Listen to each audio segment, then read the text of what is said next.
Medina শরীফের মাটি আমার চোখে মুখে বুকে মাখিও।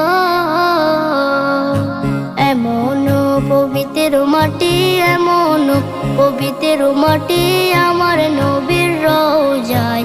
তোমরা যদি যাও গো মদিনায়, তোমরা যদি যাও গো মদিনায়। ইয়া রাসূলুল্লাহ ইয়া হাবিবাল্লাহ, ইয়া রাসূলুল্লাহ ইয়া হাবিবাল্লাহ। মদিনা শরীফের মাঝে বেহেশতের বাগান আছে ও,